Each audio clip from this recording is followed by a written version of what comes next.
Okay, everybody, let's take it from the top.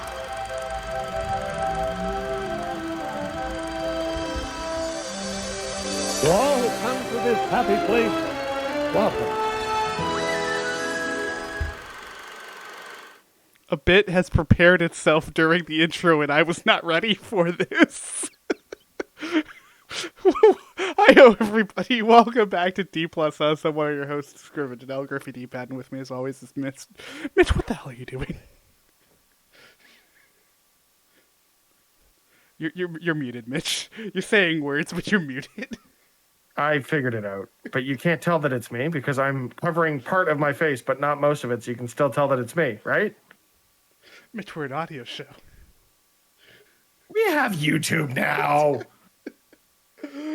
What's up, folks? Welcome back to D Plus Us, the show about all things. That's kind of energy you're getting tonight, all right? It's the show about all things Disney. This is gonna be a weird ass episode.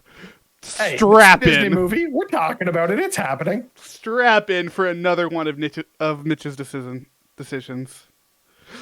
Man, you give us some weird calls on this show, man. Oh yeah.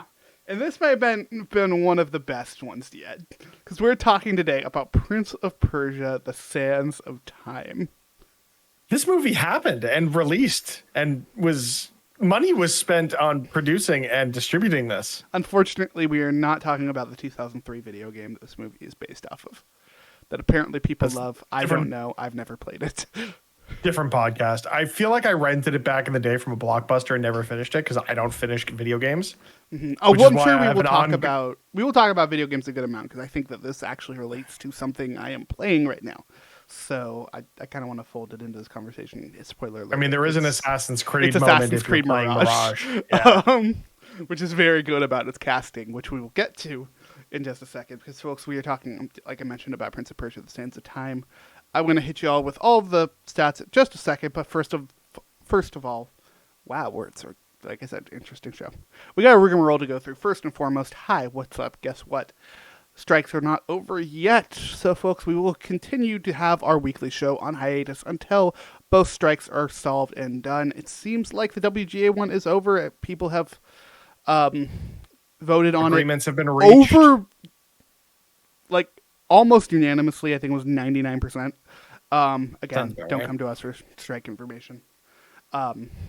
Second off, we got other videos coming soon. We should have the next video essay coming out here in a few weeks. At the most, I'm currently have a couple more books to work on for that, but keep an eye out for that. That said, when things get back to normal, we will start that weekly show up again. We will talk about some of the stuff that we've wanted to talk about, but we've chosen not to during the strike. So please keep an eye out for that stuff. In the meantime, we're going to continue to go through this backlog of stuff. Don't worry, folks. I promise we will get to a good movie eventually. It's not going to be this episode. It's not going to be anytime soon because, my goodness, we have a bunch of bad episodes in the backlog because we don't want to promote the content that people want to promote right now. So we'll promote stuff that doesn't get any views whatsoever. I think we have a good one coming up, actually. It's very Halloween-y. Well, no, that's not a good movie, but the movie after that is actually pretty good, which we'll talk about that later. I've never seen it, but we'll get to it. Mm-hmm. It's not like it's one of my favorites or anything. So we're talking about Prince of Persia. Let me hit you all with the facts. This was released on May 28th, 2010. Budget of roughly 150 to 200 million, with a box office of 336.4 million. Yes, somehow this made money. Runtime of 116 minutes. Based off of, like we mentioned, the Prince of Persia video game franchise created by Ubisoft. Directed by Mike Newell. And I'll tell you what, I want to hate Mike Newell for this movie. I really do. But he also directed 4 Weddings and a Funeral, which, if you haven't seen it, is fantastic. Either watch his original rom-com or go watch the series version. They're both fantastic. I will say as well, like, he has directed a tentpole film for another franchise that I don't want to discuss here, but it is my favorite in that franchise. I would say you are far from the only person that have that opinion. It is easily the best. I think the other thing too is looking at this film and when it released, that that summer of Disney was kind of wild. Oh yeah, we are going to get into that. Okay, we'll get into it then. Because yeah, 2010 was a weird year for Disney stuff. Just not even just like Disney live action, just Disney in general in 2010 was a very strange year because it's all over the place. There's some hits and there are some serious misses. Yeah, this is somewhere in between, closer to a miss. No, it is not. It is very much on the miss. Well, it still made money. Spectrum. So, yeah, let's get into the. Here's probably the biggest sticking point of this movie. Let's talk about the cast. This movie, again, Prince of Persia, stars Jake Gyllenhaal. Who had to work in a British accent for a film that takes place in the Middle East. Jake Gyllenhaal, Ben Kingsley, Gemma Arterton, and a man who I genuinely forgot was in this movie, Alfred Molina. See, I thought you were going to the other mainstay of terrible films that exist on Disney Plus, and you were going to mention Toby Kebbell. Also, I guess in this movie, but remember Fantastic Four? Remember Fantastic Four, and then the fact that movie came out. Don't make me do it. I will add Fantastic Four to our list. Do it, because if we're talking bad movies for the next little bit till the strike ends, that has to be at the top of the Disney bad movie list. We're not talking bad movies. We're just talking about we are. Old movies, and a lot of them just happen to be bad because you have picked some very strange decisions. They're not strange. I'm specifically picking bad movies. But you made me watch Eddie Murphy's Haunted Mansion. I made you watch The Greatest Showman. No, that was the blessing. You gave me a great episode from that, so... It was you also go watch that. That's our last episode. It was great. I was going to say, yeah, go take a look at that one if you haven't already. Toby Campbell's in this. But no, it was one of those things where Alfred Molina pops up in this movie, and I just start laughing, because I totally was like, of all of the people to pop up, even in a movie that is so horribly whitewashed, Alfred Molina was the last person I was expecting. Not the only Disney tentpole film for him to appear in the summer of 2010. Yeah. What a summer. Here's the thing about 2010, Mitch. 2010 also gave me like one of my favorite Disney films. My favorite Disney film and one of my favorite films ever. It gave me my favorite pick, or probably top 2 Pixar films. Mm-hmm. Yeah, same. Like, let's just jump right into that before. And also, the worst Pixar film came out the following year. So, like, highs and lows. Wait, what came out the following year? Cars 2. Oh, right. So yeah, let's talk about 2010. The summer of 2010 had 2 just absolute bangers from Disney. Yeah, it did. The other one, which funnily enough, we have an episode on. Great episode, because it's a fun movie. The summer of 2010 goes as follows. Prince of Persia, The Sands of Time, Toy Story 3, and The Sorcerer's Apprentice. No. Which is like rough. But it gets better because earlier that year, the Alice in Wonderland remake came out. Yeah. We need to do an episode at some point on Toy Story 3, because for me, like I mentioned, that being, for me, like top 2, 3 Pixar films. I think Up has taken that spot, just getting married, I think has changed my perspective on that film. But Toy Story 3, to put this into perspective, it came out in June of 2010. It came out the week that I finished high school. Like the week. Like weirdly to the day. Like that movie hit at a very specific time in my life that really messed with my head. Yeah, it is a fantastic movie. It really is. Something we should do an episode on for sure. I want to hit a couple more of the movies that came out in 2010 though, because I feel like by putting out Prince of Persia and The Sorcerer's Apprentice, you might think that 2010 was a bad year for Disney movies, and you would be very, very wrong. Not technically a Disney movie. It is a Studio Ghibli movie, but I want to shout out Tales from Earthsea here, just because I love it. It was distributed by Disney, but it was a Ghibli joint. Mm-hmm. And it's not something we can talk about on the show because it's on HBO Max. But 2010 was also crossover episode. Yeah, we'll get McKenna back on.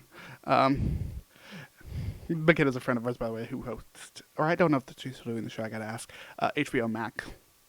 But no, this was the year that Tangled came out, Yes, it is. and it's also the year that Tron Legacy came out. Which that movie is an interesting one as That well. movie And I'd is a love to banger. do an episode with you on that. It's a great movie with a great soundtrack with a terrible Jeff Bridges CG. So we do have an episode up of it already. We did back-to-back episodes of the original Tron and Tron Legacy. But hey, maybe this Jared Leto Tron might be happening. So I just want an excuse to watch the movie again, to be honest. It's a great movie. It's a fantastic soundtrack. Oh my god, Daft Punk killed it. Yeah, it was 2010 was a very like strange year looking back on it, because it's like, here's some bangers. Also, Waking Sleeping Beauty came out, which was a documentary about the creation of Sleeping Beauty, and it's actually really good. Be wary of it. Actually, I would say be slightly less wary of this than some of the other Disney documentaries, because Disney did not have nearly as much of a hand in the creation of it. But yeah, that's always the hard part, right? When we talk about like documentary content on Disney Plus, where it's like, oh, Disney clearly produced this. There are some moments that are really good. Like I felt like the Imagineering story was a documentary that did get into some more of the troubled times of the Walt Disney Company, specifically around Imagineering. Not nearly as much as you would like, but it did. But then you look at something like Behind the Attraction, which we're getting a second season of that I'm very excited for. But that is very much hey, this is an advertising for our theme parks. Why don't you go to the theme parks? And there's also that one clearly bit Behind the worked on Attraction where they just straight up stole an animation from a YouTube video. Yeah, there was that too. Good show. Really legitimately good show. You had to put those up with weekly episodes when we were audio only. Maybe we should bring some of those to the YouTube channel. Just put like a little like sound wavy thing. I don't know. Decision to be made. Let's bring it back. Where we are. We clearly don't want to talk about this movie. No, I really want to talk about this movie because it's such a middling action movie. That's just.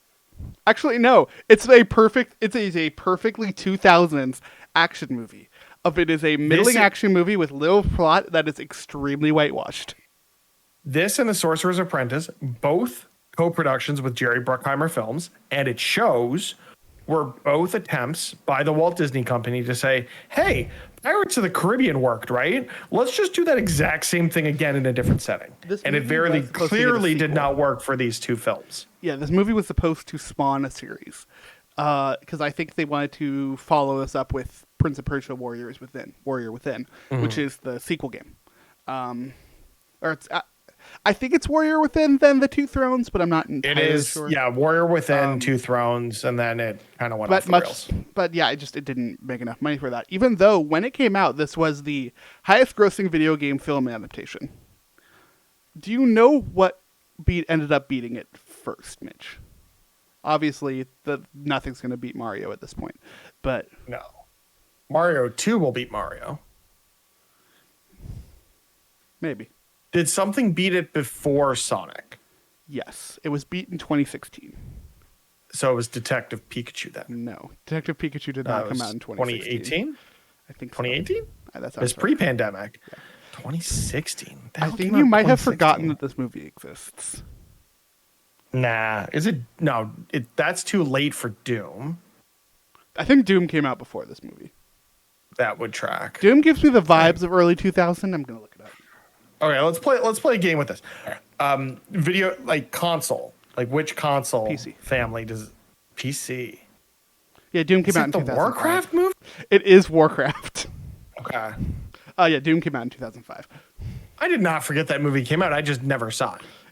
I think I saw parts of it, but I didn't because I also didn't play World of Warcraft. So I didn't either, but it was just fantasy film. Like that's why I'd been playing Dungeons and Dragons a lot through the pandemic, but it stopped. But when that D&D film dropped, I'm like, this just looks like fun fantasy. That was a great movie. Action, and it was great.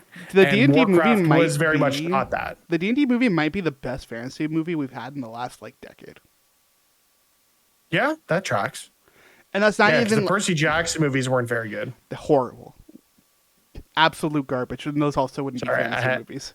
But I will take any chance I get to shit on those movies, which we will be talking about those movies come December. Exodus, Gods and Kings. Remember that existed. I blocked that out of my memory, Mitch. I don't know where that came from, to be honest. It just kind of fell out of my head. That movie popped up into something. Oh no! You know why I think recently. it popped up is I was doing research for this episode on the whitewashing of Prince of Persia. Yes, because Christian Bale is Moses and Joel Edgerton is Ramsay. Yeah, which are choices that were also similar choices were made here. Mitch, you really don't want to talk about this movie. Yeah, well, no, I do want to talk about this because there was a ton of public backlash at the time. The movie still made a lot of money, but I feel like this was one of the catalysts to better representation in film. Yeah, it's funny how this movie in Exodus were so bad about their whitewashing that they started to make things better. Yeah. Something we're going to start doing, this kind of started from last week's Greatest Showman episode that I want to kind of keep doing the more shows we have, is I do want to start adding like some secondary content, some articles and videos and stuff for the folks that are interested. I will put them in the show notes in the description. But there's a couple on here, one in particular, which is the whitewashing segment from John Oliver's Last Week Tonight, which is a fantastic, extremely poignant explanation of like what the hell is going on that came out 7 years ago and is still extremely poignant. It came out so long ago, Mitch, that they don't do this segment on the show anymore. Yeah, that show's been around for ages. Oh my god, getting that show back. I haven't watched this week's episode yet because I haven't gotten back into the routine of watching it since the writer's strike has ended. I had forgotten but that. By golly, am I glad that John Oliver is back. My goodness. Yeah, he's a gem. Now, we got that, and then we also have an article up from The Atlantic that is titled, Why is a White Actor Playing Prince of Persia title role? That kind of goes into a little bit more of the decision here, and some of the actual like quotes from directors and actors and stuff that I think is extremely good to be reading if you are curious at all about some of this, because it is certainly a weird decision. Both Gyllenhaal, Arterton, Molina, all of these, Ben Kingsley, all of these major actors, it is really weird that any of them, frankly, are in this movie. I think it was Variety, I want to say, or The Hollywood Reporter that did an interview with Gyllenhaal a few years ago, where he said that this film and its reception and his portrayal of this character are the reason that he went like 15 years, roughly, this without 2010, not 15. So he went almost a decade without taking a role in a tentpole studio film because he didn't want to have this happen again. The next major role he took on for a studio film was Mysterio in Far From Home. Also, everything else was smaller stuff or things that were more catered to a niche audience or more character-driven pieces and not these tentpole studio blockbusters. Mm-hmm. It's really interesting to look at his career trajectory based on this film. Quickly looking up when Taylor Swift and Jake Gyllenhaal broke up, which was in 2011, which very much did not help him. No, but that's also entirely his fault. Another thing about this, I want to just circle back to the John Oliver writer's strike thing, because this was another film that survived the writer's strike in 2007, 2008. And there were a lot of projects that were canceled because, or retooled, or rebooted, or just shelved due to that strike. Why wasn't this one of them? There are some legitimately fun things about this movie. There are, but most of them are just elements pulled from Assassin's Creed. Well, guess what Assassin's Creed was based off of, Mitch? Yeah, but then they also made that movie. Remember how that did? Oh God, starring what's his name? Michael Fassbender. Michael Fassbender. Thank you. I just wanted to say second Magneto. No, I do think that there are some fun things in this film. The story sucks. Let's just say it as it is. Aside from the whitewashing of the cast, the story sucks. It's not good. Cinematography is great. Some of the shots here are fun. Actually, no, it gratuitous ranges. Some of the shots are great, then some of them are absolutely horrible. But the You shot mean when like they the have gratuitous use of slow-mo? it's hilarious to me. It's not. It's so It is bad. not even like normal slow mo. It is the slow mo where you lose frames. Yeah. Now They some of did the it shots because where they they just wanted to lengthen the film. And it some of did the not shots work. where they actually use some of the video game stuff, particularly in some of the fight scenes with a lot of Daston's parkour. I do think Yeah. like legitimately are kind of cool. I think the stunt performance in this is actually pretty great. There was one Aside really from that, cool that's all this moment. movie got. Yeah, like there's one moment when the temple is collapsing or whatever, and he's like sliding down in the sand where he does this like really cool backflip, and like that was neat. It is But then you it have is the that- one good use of slow mo. But then you have that paired very shortly thereafter with a scene of him fighting one of the assassins, and the assassin just does like a Dracula thing where he spreads his arms and flies backwards out of nowhere without any momentum. It's just like, oh look, I'm on a wire now. Well, you Like, see, Mitch, the game what? had flying enemies, so they had to make a character fly at some point. But they didn't explain it. It just kind of happened. They didn't Like the explain one dude does anything the about snake the thing, and this assassins. dude just kind of flies. Like, Which is like, ugh. they didn't explain anything about the assassins in this, which is kind of hilarious to me.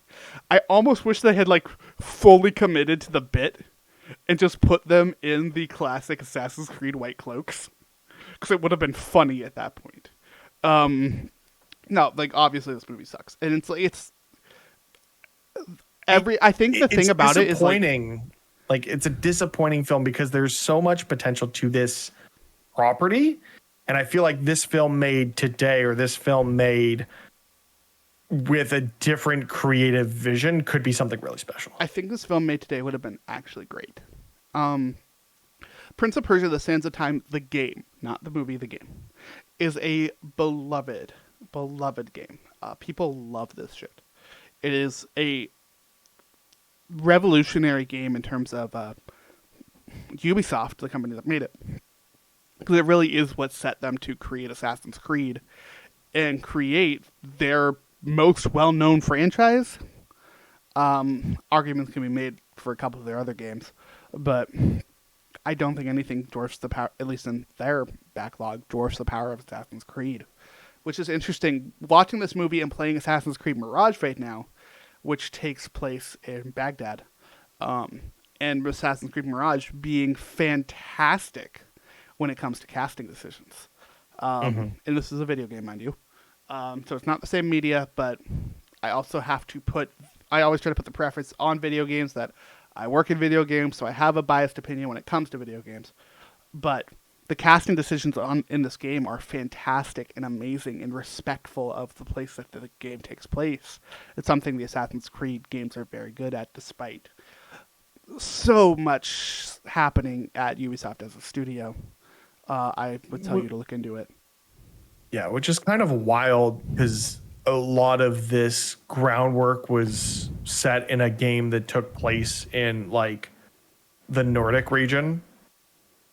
And like for that to carry through to this is pretty impressive. Yeah, so yeah, Assassin's Creed Mirage was originally a DLC for Assassin's Creed Valhalla, which takes the seeds were place- planted as part of Valhalla. Yeah, which is a game about a group of Norse Vikings laying siege to England. And a lot of this has come from previous Assassin's Creeds. I would tell you that probably the jumping off point to really this great push at... I would tell you that Assassin's Creed has always had a hand at making these great pushes towards this historical accuracy to some degree. The game is still very much alternate history.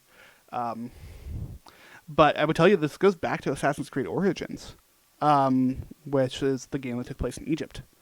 And it's been very, very good about those casting decisions. So it feels really weird playing that while also watching this movie. It's like, here's a really, really good example, and here's a really, really bad example.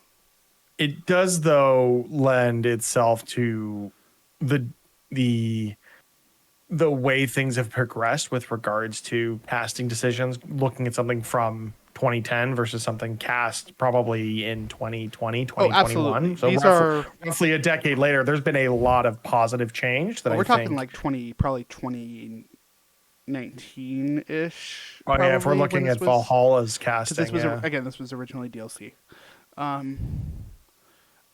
All speculation there, but like it does very much speak to the time, and I think that to some degree we are comparing apples and oranges here. But on the actual like Prince of Persia side of it as well, Prince of Persia: The Sands of Time is getting a remake at the moment. We'll see if it ever actually comes out. It has been a tortured development. Is it though? Is it though? But one of the things they made a good point for is they're recasting the game. To actually have that proper representation. They're putting out a Prince of Persia game next year. I think in January, February. January. I think it's January. Yeah, middle of January. Yeah, January 18th to be specific. I wrote this down so I wouldn't forget the name. Prince of Persia: The Lost Crown. The Lost Crown. Which I'm super excited for. The game's amazing. I've played it at PAX. It looks incredible. I can't wait. That's going to be an early birthday gift to myself. But they made a point on the casting of that one as well. And like, I think casting has gotten significantly better since the creation of this. I mean, it's something we talk about a lot in Marvel movies because of what we talk about here on the show. But like, casting has gotten significantly better than this. And I think it's a good thing that we don't have to have this conversation nearly as much anymore. Now the issue is more, why aren't you recognizing anybody but the white actors? I think it is still good to have this conversation to realize that these poor decisions were made a decade ago, which feels like forever. But I had a moment this evening where I thought I was old for not recognizing a song that released in 2009. So like, even though it's been more than a decade, it still can feel like yesterday at times, especially for us old geezers. So we're not that far removed from times where you saw a lot of whitewashing in film, where it wasn't necessarily, casting white actors in roles meant for people of color, but looking back at things like blackface and some of the other terrible things that we've seen in cinema throughout the years. And this stuff isn't all entirely gone. I feel like that's a really important thing to mention here. And the format's only been around in color for 70 one of the years? big things I jumped to is the Oscars. I think it was last year. Oscars So White. Where it was where particularly in supporting actress, the award went to Jamie Lee Curtis when you had multiple women of color. Nepotism. Oh, sorry, I got a little nepotism caught in my throat. Yeah, you have multiple women of color who'd had significantly better roles that everybody knew had significantly better performances in their roles and whatnot. And they still gave it to Jamie Lee Curtis. Yeah, nepotism is absolutely still alive in Hollywood. Racism and sexism are absolutely still alive in Hollywood. It's just not nearly as bad as it was in 2010. It has gotten better. In 13 years, it has gotten better. We have our own issues. We have different issues. The issues are still, there are still issues, and we need to make sure that there's still significant when we're issues. seeing these when we're seeing these terrible things, that we're continuing to call it out and reminding people of mistakes that were made in the past makes it easier not to make those same mistakes again. Yeah, I think we've belabored this point enough. Things are better. Things else to talk still about. Get better. Yeah, again, we have to talk about the fucking movie, Mitch. No, we don't, because the movie is terrible. It has a terrible plot. It uses really bad slow-mo. There's an underlying romantic theme to it that doesn't need to exist, but it does anyway because of arranged marriage, and it's just not good. Not good. It's funny. The arranged marriage part is the part that's so unimportant to the movie that you can almost forget about it. It is weird. And then you remember this was fucking Persia, dude. Like, it was, but still, like, having a movie that you wrote in 2010 to say, hey, my eldest son already has multiple wives, so let's give this woman who is essentially a political prisoner as a gift to my youngest son, who is also an orphan that I pulled off the street. You do realize arranged marriages still happen today, right? I know, and they're still really fucked up. It's still really fucking weird. It's just such a non-point in this movie.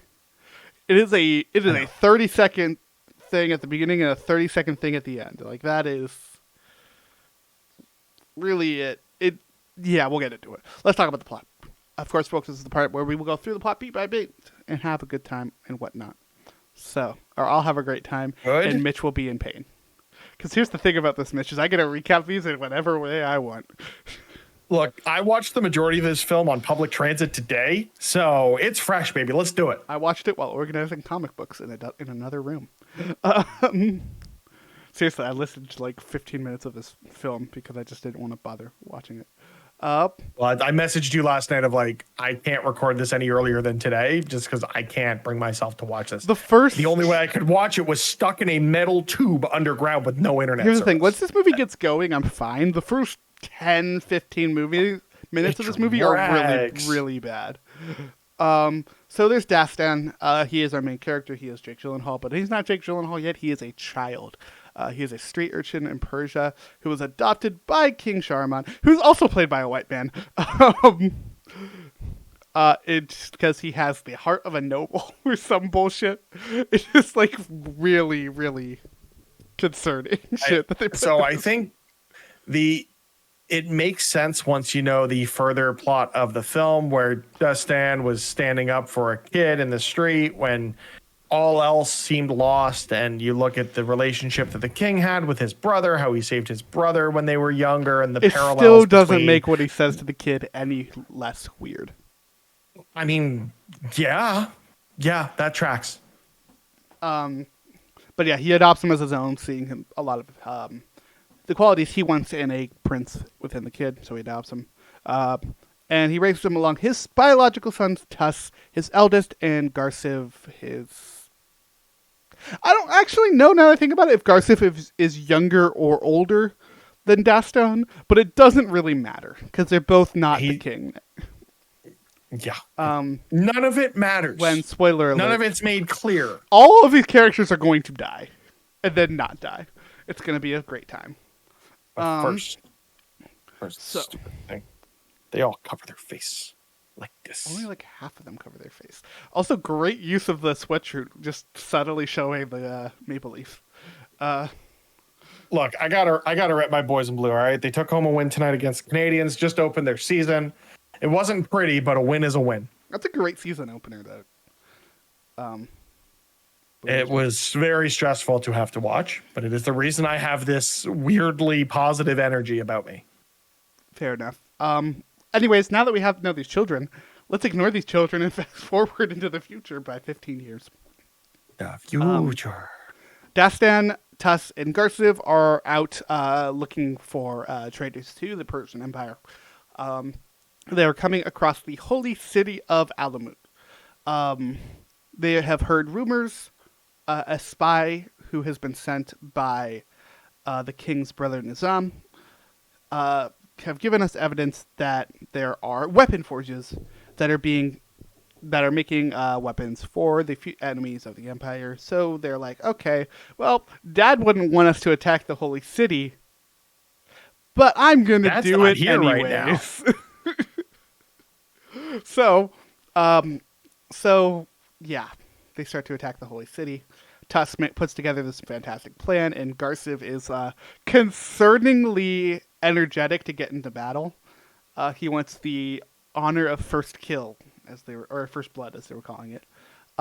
Meanwhile, Dastan is like, hey, let me and my crew of motley criminals and people who clearly have the abilities of those people in the Assassin's Creed video games to climb over walls and kill people in silence. Let us go first so we can open up a way so less people have to die. Dastan actually, strategically thinking this shit through. Knowing that killing the people of Alamut helps nobody. Anyways, they all attack. It's actually kind of cool.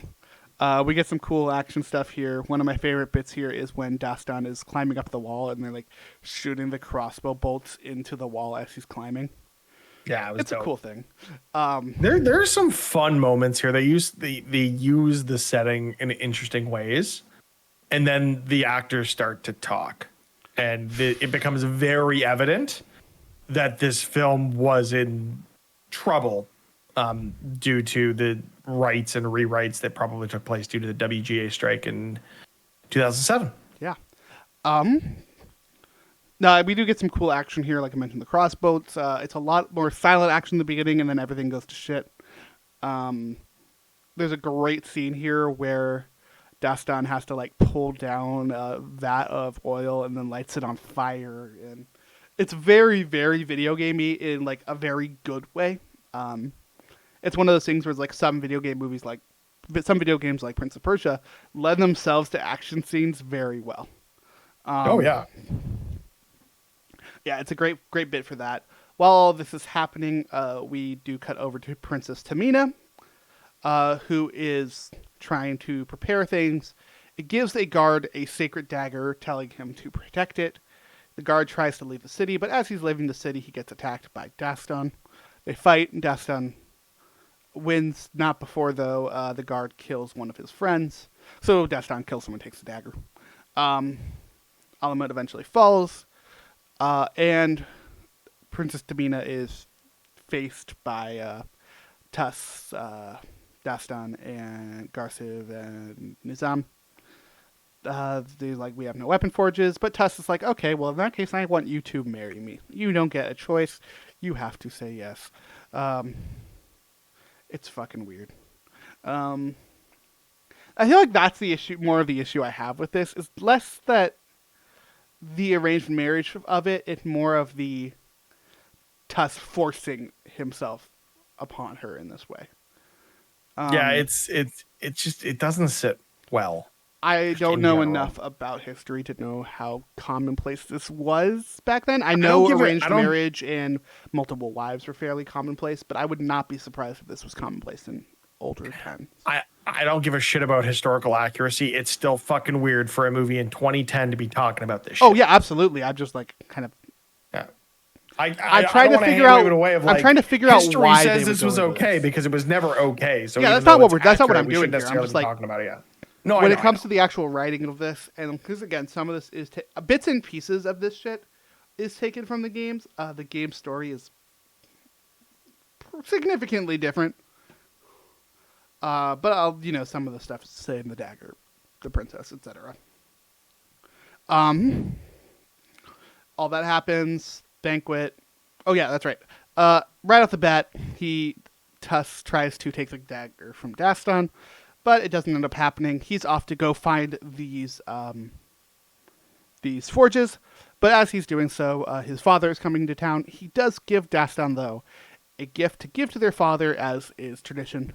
He gives him a robe of one of the priests. I think it was like a high priest or something. Someone high up. It doesn't matter. Dastan gives it to their father after his father gives this whole big spiel and speech about how much he loves his son. The robe, however, is poisoned, killing him. Very brutally killing him. Garciv instantly accuses Did you say Gaston? Look, I got Garciv and Dastan right next to each other. Can you blame me? Okay, then you go with Brother 1, Brother 2, and Jake Gyllenhaal, which is how I'm going to refer to them. Garciv and Jake Gyllenhaal. I don't remember any of these names because none of them matter. Who Garciv's actor? Who do he play in Fantastic Four again? Doctor Doom. So it's Doctor Doom, Dr. Doom, Jake and Jake Gyllenhaal, and the other guy. And the King Dad. The Lord of the Rings dude, like the Carl Urban Lord of the Rings character knockoff. King brother.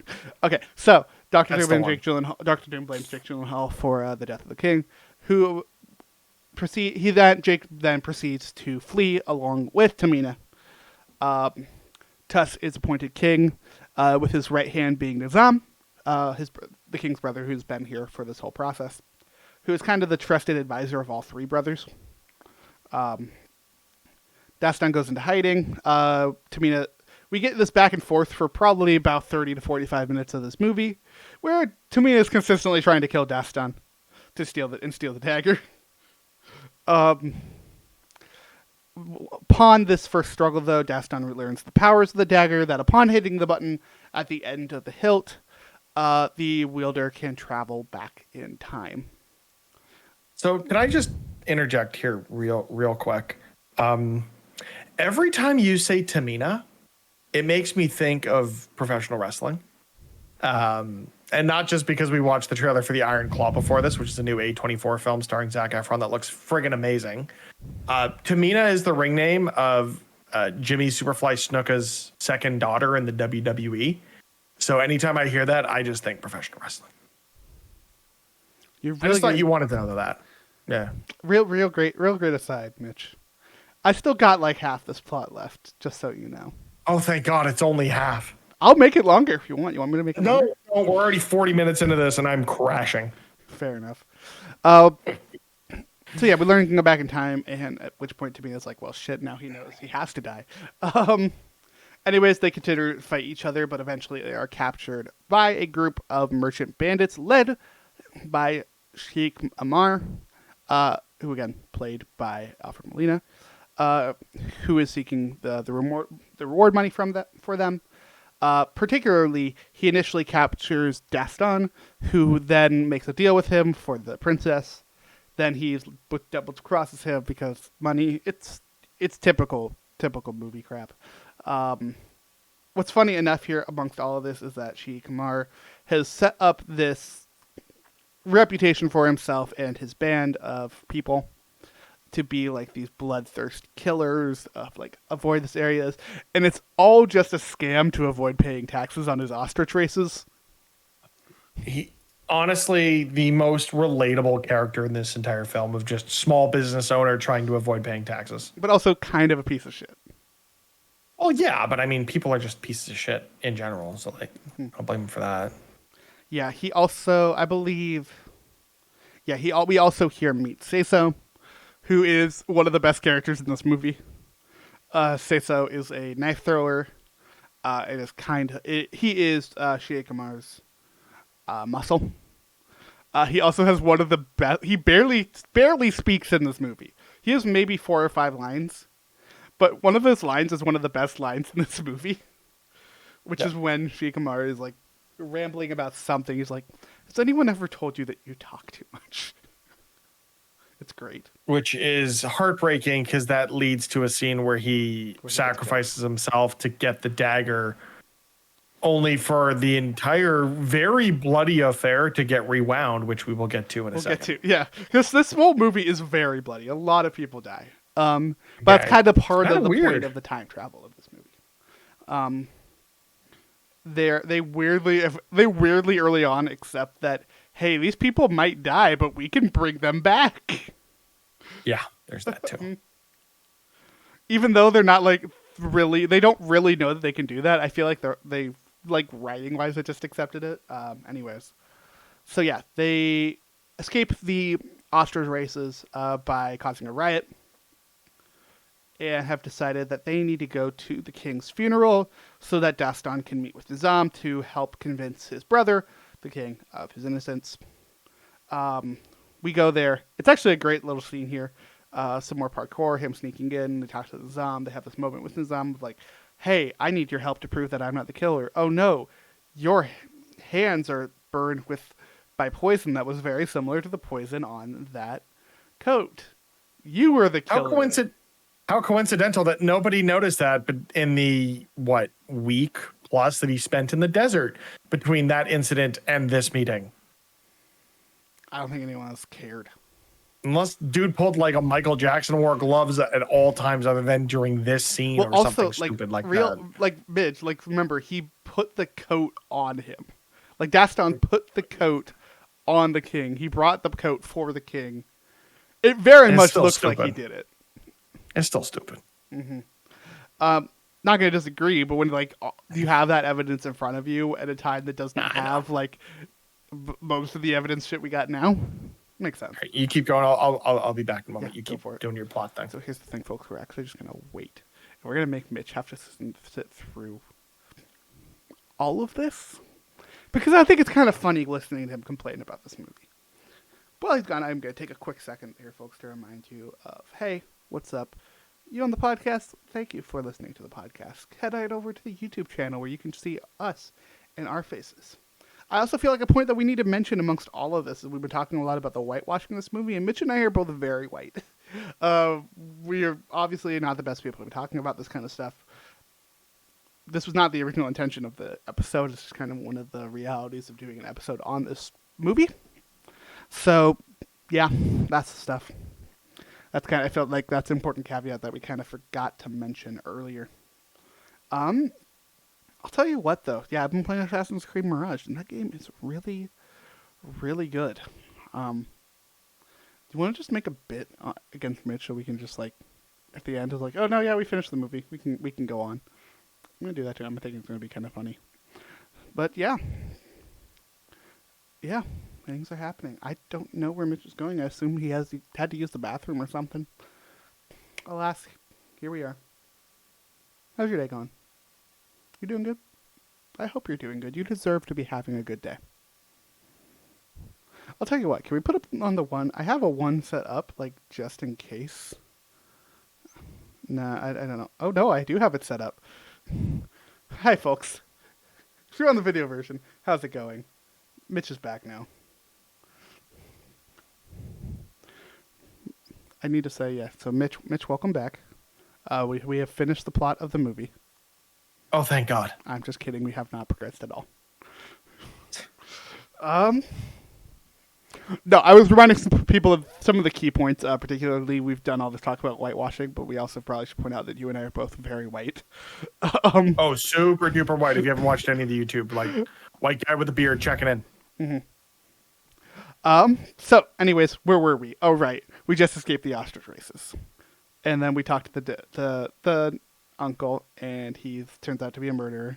So, Destin flees yet again. But realizes that... No, this is the part where he actually is able to flee with Tamina.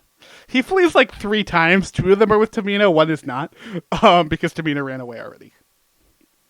So yeah, Destin leaves. And he's then goes to his covert group of assassins. The Hassans. The Hassans. There we go. Assassins. Mm-hmm. Who we learn later in the film were ordered disbanded by the king, and that Mandarin ended up, going behind his back and making sure they didn't disband, and now they're kind of like his minions because he gives them stuff in exchange for them killing a bunch of folks for him. Yeah, they're just literally paid assassins. It's certainly worth what it's worth, like history-wise, looking into the Order of the Assassins. It's interesting stuff, yeah. Especially, they have a history with the Mongols that is particularly interesting. No, worth looking into. If you ever want a solid Wikipedia rabbit hole. Anyways, he goes to them, and they set off against Tamina and Destin. While they're traveling, they are deciding that they're like, okay, well, we've got the dagger. Let's try to go to their sanctuary and get rid of the dagger the way that it was foretold to the princess in prophecy. Basically, we learn a little bit about the dagger as well. Yeah, the gift of the gods after they sent their wrath as the sandstorm that's going to wipe out all of civilization and start again. And the purity of the first guardian of the dagger they chose to spare the world and instead encased the sand in an hourglass and gave them a dagger, which allowed them the magical properties. Even though it's not an hourglass, it's a giant crystal. There's a lot of here. The important bit, though, is that to return the dagger, you must also give up your life. For it is to give back the god's initial wish, which I do think is actually, or initial gift, which I think is a very interesting way of going about that.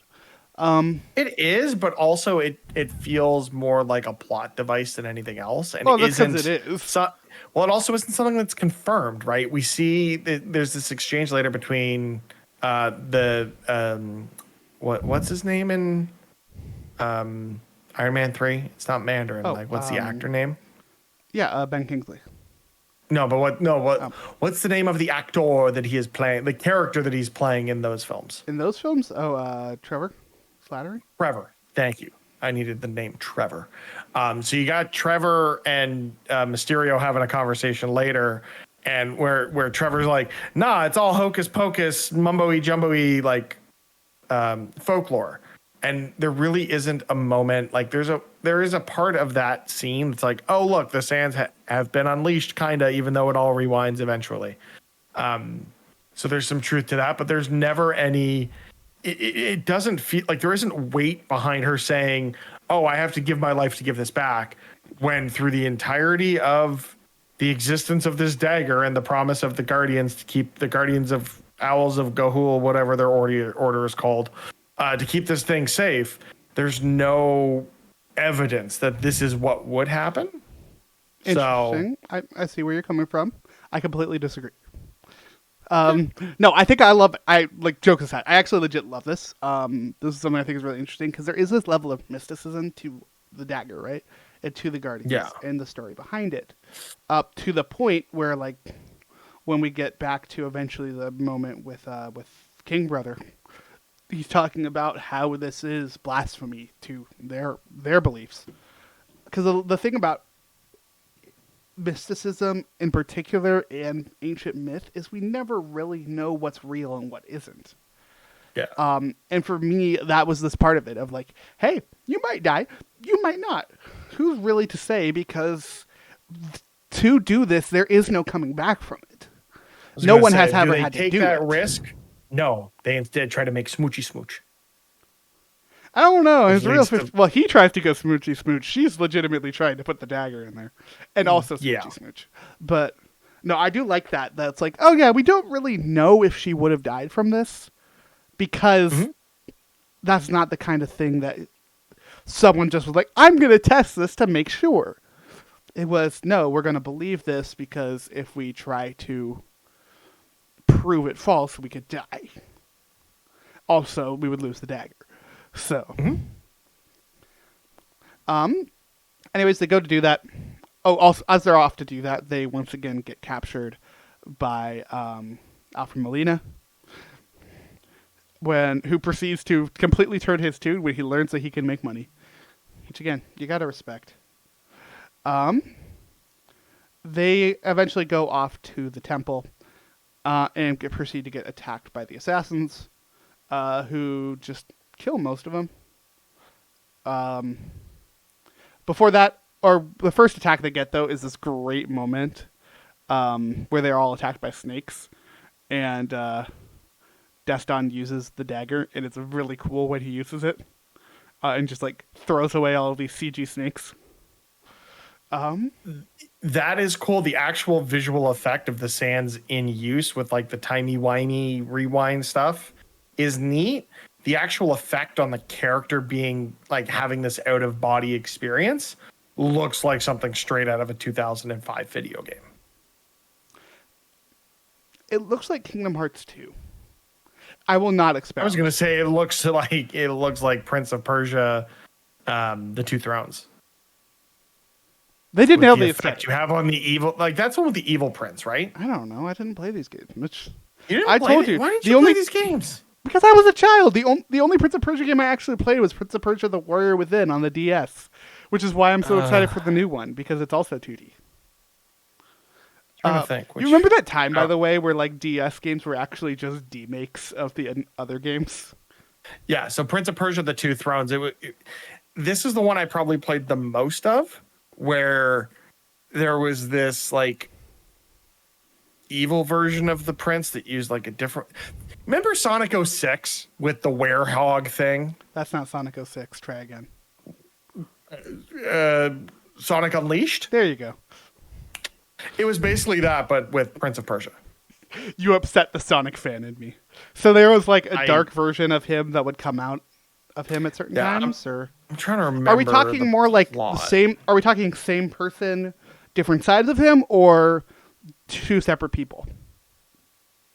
No, so we find out that his use of the sand has led to this evil persona being created within him. So at times when the sands have been overused or as a plot device, you would end up switching perspectives and playing as the prince's alter ego, this dark prince. Okay, so you nailed it with the Sonic Unleashed then. Yeah. Although it was Sonic Unleashed is weird because Sonic. I don't need to bring out my Sonic nerdness. I'm not going to. That's a bad idea. Which was the one where Sonic kissed a girl? That was 06, right? Okay. So yeah, Sonic 06. I knew it was in my brain for some reason. Werehog is Sonic Unleashed. Theme Park is Sonic Colors. Yeah. We can get into the storybook ones. Never. Fair. Anyways, While they're getting ambushed, they ended up killing a bunch of people, including Garciv. That's right, Garciv showed up. And dies. Garciv dies pretty brutally too. But he does have that cool moment where he like saves his brother. Yeah. Similarly They to get how to say his goodbye. dad saved his brother. Like the parallels between that kind of from a plot perspective make a lot of sense, where it's like, okay, all of these parallels that can be drawn between the king's relationship with his brother. It's like, how did Trevor end up in this state where he's such a dick when all we see are these three brothers who took on the same family legacy, being less dickish to each other? Yeah, I assumed that it was one of those things of younger sibling who clearly isn't going to get the throne is annoyed when father brings in someone from the street. And then there's that growing resentment. But, we never actually learn any of that, because why would we? No, because this movie doesn't take time to explore character development. Just like, well, he saved his brother as a child, but if he had not done that, he would be king. So he's going to go back. This is a 2000s action movie. They're not going to follow that kind of plot, because they don't need to.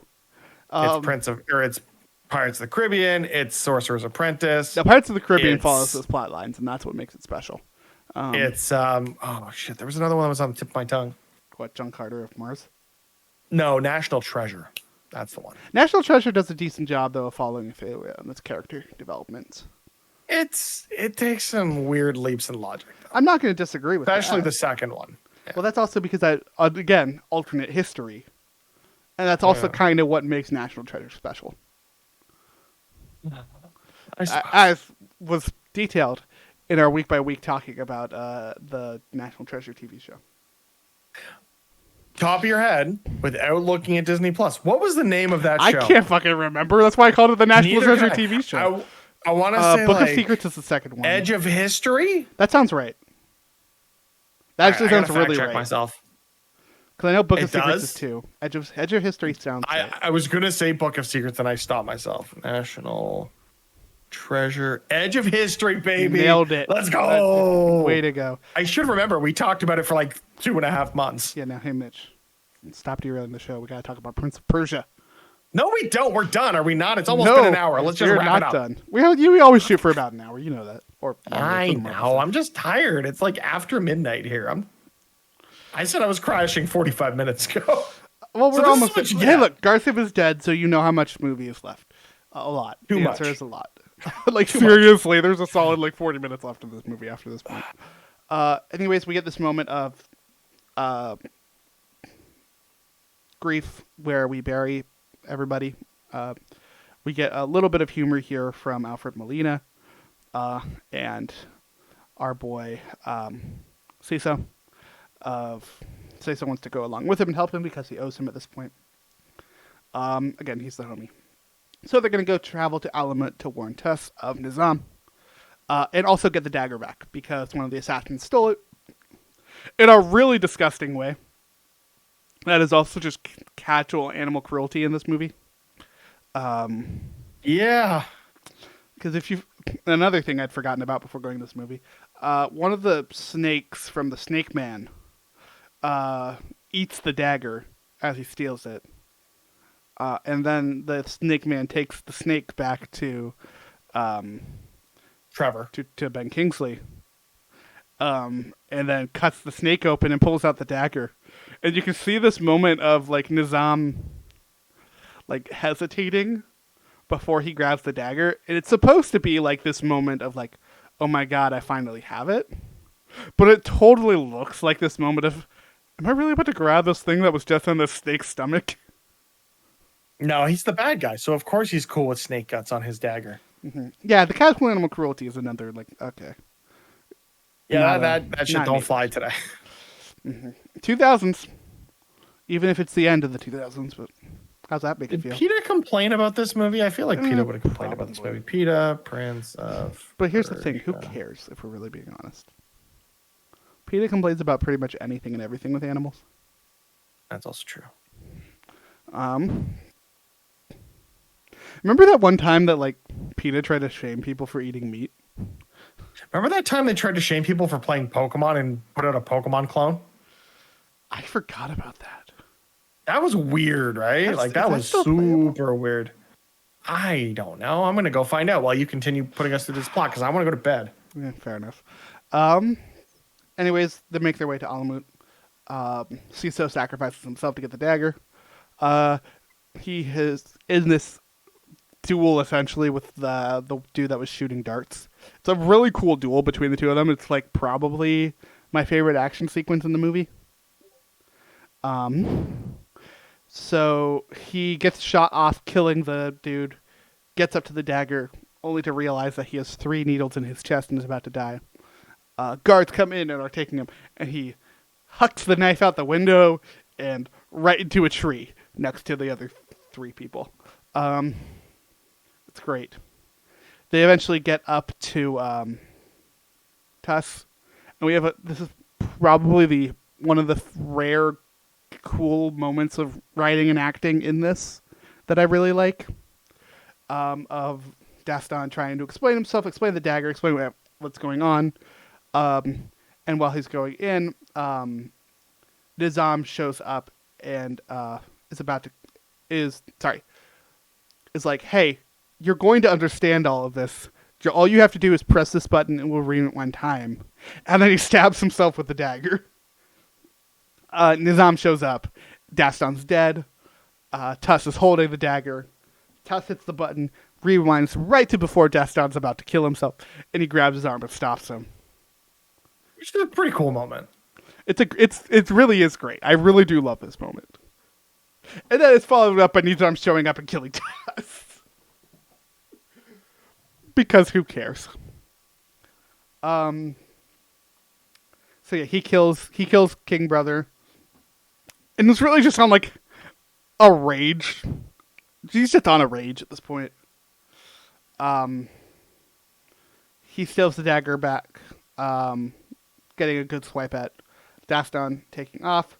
He's now found the temples where the sands are. He was taking it down there to basically destroy time. He's doing it because he thinks he can get ultimate power. Right, because that's what every villain's motivations are before like 2012. We go back down. We go through a secret entrance with Dastan and Tamina. We get some of that classic Prince of Persia puzzles from this bit because they had to put them in here at some point. Eventually, for all of 30 seconds. Yeah, before something screws it up almost immediately. Which, for real though, is the most real shit for a video game. Yeah. We fight a dude here. We get a backflip. We get some sand. Anyways, they eventually make it to the chamber. Tamina sacrifices herself for Dastan. It's this whole sad moment. Kind of, sort of. Not really. It's really hard to feel emotion when watching this movie. Eventually, it ends up being just Nizam and Dastan. As they hit the button. Eventually, they hit the button, release the hourglass, and time rewinds. It's not that he hits the button, he like opens they made a very clear point earlier in the movie, like, if you open the blade while it's in the hourglass, all hell breaks loose. And guess what they did? They opened the thing and the sands did it. But all hell did not raise loose. All hell kind of raised loose on that timeline. It just sent Dastan back.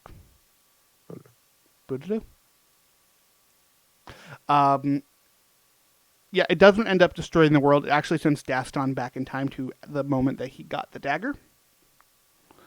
Which I do think was pretty cool. He sees his friend alive. His friend who was the first person to, like, the first kind of major loss for him in this, played by Reese Ritchie. We go up, and as they are marching on the palace of... Shoot, what's the name of the city? Yeah, thank you. Alamut. Alamut. He stops everyone and is like, hey, here's what's going on. We've been lied to. Nizam has been lying to us. And I love this scene because if Nizam had just kept his cool through this scene, He would have been fine. Would have been all right. Would have been totally fine. No, because it would have gone to trial, and it would have come out that the spy that had allegedly leaked this information was full of shit, and then they would have gone off into the sunset. Mm-hmm. Everyone was happily ever after. Well, yeah, but to do that, they would have had to find the spy. And they were never going to find that spy because it was one of the assassins. That is also correct. Yes. Yeah, he would have been totally fine, but he gets real mad and tries to kill Daston. Which is going to work when you're surrounded by an army that is loyal to the king and the throne. It's great because they don't do shit. None of some of Nizam's loyal soldiers attack Daston. Everyone else just clears the space. Fight club, but also not really. Daston kicks all of their asses. Almost like he's good at this war thing. Yeah. After kicking his butt, Nizam tries to get one more blow to Daston while he is talking to his brother. He's just about to kill him, and then Tuss ends up killing Nizam. So Ben Kingsley is now dead. And actually, the only casualty of this movie. So eventually they go up and are like, "Hey, Princess Tamina, sorry we did siege your city. We didn't mean it wasn't on purpose." And it's like, "We're sorry as recompense, I guess. We propose to strengthen the two nations. May I present to you my brother Daston for marriage." I like this one significantly more because it is not necessarily as much of an arranged marriage so much as it is hey, let's explore what this means for the both of us. Mm-hmm. Yeah, it's not you're marrying me, get over it, like it is at the beginning. It's almost like he cares about, feelings and people. There is consent to some degree in the second offer. There's not consent to the first one. Yeah. Again, That's history. Like the writing here is so inconsistent. Like, choose a track and stick to it, as good or bad as that might be, depending on the choice you make. Ideally, you make the good choice. But wait, so where are you saying it's in terms Hollywood of where they regularly make the wrong choice? What do you mean in terms of consistently? Because I feel like it's consistent. I feel like this movie is fairly consistent in making bad choices. Well, yeah, I mean, that's realistic. Because I like this because I like the change here because it's like not, it's an apology, not a haha we win. But alas, yeah, they have this moment of he returns the dagger to her. And I think at that point Tamina realizes that there's more going on here. And they're like, okay, let's explore what this could possibly be with each other. And thus is finally, Mitch, the end of the movie. We've done it. You have survived. You've sent me an image. This is what I did instead of listening to that plot recap.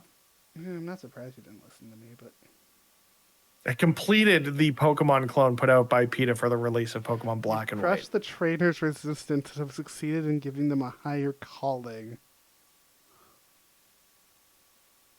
I'm good. Fuck PETA.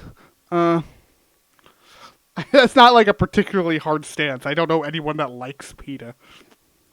The people in PETA probably like PETA. Mm-hmm. Which is funny because I'm heavily anti-animal cruelty. I just hate the organization PETA. Yeah, because they're dicks. You can be anti-animal cruelty and also be anti-PETA because you know what? I would say that you aren't truly anti-animal cruelty if you like PETA. But... Well, I think that okay. So this is going to be a rabbit hole that you may or may not want to go down. So stop me at any time. If I've probably gone down it already. Trigger. No. This is legitimate trigger warning here. For discussions of abortion, and I don't care which end of the spectrum you fall on with regards to that. So I just wanted to put that out there that that's where this conversation is going to go for the next couple of minutes. So be warned. Does it happen in your city where you have crazy people on the corner of streets with like placards of aborted fetuses, like to scare people away from that? Because PETA to me feels like people that do that, but for animal cruelty. So, not exactly that. Okay, because we get a lot of that in Toronto, and it's not pleasant. But I also, live in Portland, which is somewhat chill. I think Portland's where the Fetus Museum exhibit is. So That would track. That sounds very Portland. where it was, yeah, look it up. I don't want to explain that on a Disney podcast. No, I think we can move on from I'll this explain it to topic. you after the show because it is kind of Yeah. hilarious. It is, but I don't know how much of it I'll retain given it's almost 1 a.m. I hope you don't retain any of it. Interesting. Okay. Sorry, got distracted by Alfred Molina's IMDb. Yeah, It's this pretty movie's over. impressive. Good riddance. But, Can I Mitch, go to bed now? I have one very important question for you. Should people watch this movie? No. Hell no, don't watch this movie. Okay, so that's not. If you're looking for a movie to put on, turn your brain off, and you want mindless early 2000s action with some plot Watch The sprinkled Sorcerer's in there, Apprentice. watch The Sorcerer's Apprentice. But if you've burned out your VHS copy of The Sorcerer's Apprentice, I think you could throw this on. It's not a bad it's not a terrible movie. It's a watchable movie. It doesn't really do much of anything. Were these movies put on? These movies weren't put on VHS, were they? When did Because these were 2010. when did the distribution of VHS stop? Is my question. Oh, that's what I want here. 'Cause there should be. If I go into the IMDb or not the IMDb, okay, so in 2010, this released on a single disc DVD, a single disc Blu-ray disc, and a 3-disc Blu-ray combo pack in the US. So yeah, I am mistaken. It did not release on VHS. You know what? I think I have VHS. I think I have movie this DVD actually. Now that I think about it. The last movie released on VHS was David Cronenberg's 2005 action thriller, A History of Violence. Interesting. Yeah. Here's a fun one. We played a similar game to this before we started recording. This is going to go in a very different direction. I found a list of the last 10 movies released on VHS. Do you want to take a guess at any of the movies? Mitch, I'm not going to come close to any of these. Okay, so A History of Violence was the last film. So the other 9. Spark Notes. Saw 2. The Ryan Reynolds comedy Just Friends. The Jake Gyllenhaal led Jarhead. See, I can make it relate back to the movie we're talking about. Ice Harvest, which is a film I've never heard of. Yours, Mine, and Ours, which was, I believe, a Dennis Quaid led Cheaper by the Dozen ripoff. The Keira Knightley led Pride and Prejudice film. The Keira Knightley led film Domino, which was, I think, like a bounty hunter assassin-y kind of movie. Another video game film. Can you name this one? Doom. The final film is the Antonio Banderas led Mask of Zorro. I know 3 of these movies total. Have you not seen the Mask of Zorro or the Legend of Zorro? The Mask of Zorro is one of the movies I know. Okay, Doom. Mask of Zorro, Doom, and Pride and Prejudice. You weren't Yours, Mine, and Ours? Really? Anyways, Okay. folks, we're going to wrap the show up now that Mitch has determined that once again, a fact that we've known, Mitch is old. Just Friends is a great comedy starring Amy Smart and Ryan Reynolds. I'm just. Oh, wait, sorry. It's like, a 4. I have seen that. Okay. Saw 2. Mitch, if people want to keep up with us in your oldness, where can people How do you find not know Saw 2? I have never seen Saw 2. How have you? It's one of the most popular horror franchises of all time. You've never seen Saw 2. I don't like the Saw franchise. They're not great. I don't know what to tell you, man. I love horror, but I hate Saw. T plus us on the socials and the YouTubes and all the places you want to find us. Yeah, keep an eye out for other stuff that we do. GRIFFIDPAD at Mr. Mitch George. Now's the fun part where we're going to tell y'all about the next episode. We're going to try to be better about this going ahead.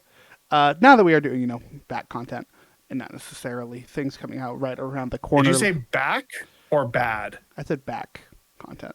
Okay, because both of those terms can apply to our next episode. That's right, folks. We're finally doing something that we said we were going to do for a while. And I'm legitimately excited to talk about this movie, Mitch. We are going to be talking about The New Mutants. And now you might ask yourselves, why the fuck are you guys talking about New Mutants? It's because it's our goddamn show. I don't know why I'm cursing this much about New Mutants, but I'm sure we will do it a lot more on that episode up next. Keep an eye out for that. Keep an eye out for all of our other stuff. We will see y'all then. But until then, folks, have a magical day.